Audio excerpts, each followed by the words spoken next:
కానీ పెంచలేదు. కానీ ఆ బిడ్డను తన కుమారుడిలా భావించింది. తన ఇంటిని అద్దెకిచ్చింది.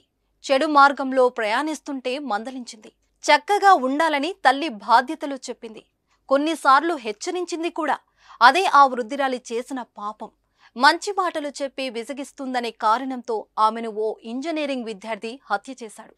విజయనగరం జిల్లా భోగాపురం మండలంలో చోటు చేసుకుంది ఈ దారుణం. గజం కేవలం 23,000 రూపాయలతో 165 గజాల భూమి కేవలం 38 లక్షలు మాత్రమే. మహారాజుపేటకు చెందిన అప్పమ్మకు 5 ఇళ్లులున్నాయి. పక్కనే ఇంజనీరింగ్ కాలేజీ ఉండడంతో వాటిని అద్దెకిచ్చి జీవనం కొనసాగిస్తుంది.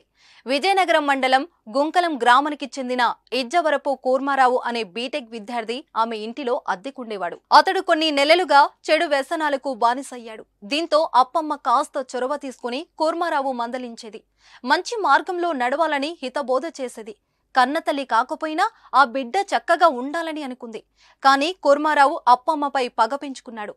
తను చేసిన తప్పులను ఎత్తి చూపడంతో కోపంతో రగిలిపోయాడు. ఆ క్షణంలోనే అప్పమ్మను చంపేయాలనే దుర్మార్గపు ఆలోచన అతడి మదిలోకి వచ్చింది. ఈ క్రమంలోనే సంక్రాంతి నాడు మరోసారి అప్పమ్మ ఆ యువకుడిని ప్రశ్నించగా ఆమెపై దాడి చేశాడు. అనంతరం నోరు ముక్కు మూసేసి శ్వాస ఆడనివ్వకుండా చంపేశాడు. మృతదేహాన్ని మరుగుదొడ్డి గదిలో పడేసి కాలు జారి పడిపోయినట్లు నమ్మించే ప్రయత్నం చేశాడు. అనంతరం ఆమె ఒంటిపై ఉన్న పుస్తెలతాడు చేతులకున్న గాజులతో పరారయ్యాడు. ఈ కేసును పోలీసులు తాజాగా ఛేదించి కూర్మారావును అదుపులోకి తీసుకున్నారు. తనదైన స్టైల్లో విచారించగా తానే హతమార్చినట్లు అంగీకరించాడు. సమాజంలో మంచికి విలువ లేదు అనడానికి ఇలాంటి ఘటనలే నిదర్శనం. మంచి మాటలు చెప్పేవారిని శత్రువులుగానే చూస్తున్నారు నేటి యువత. అప్పమ్మ విషయంలోనూ ఇదే జరిగింది.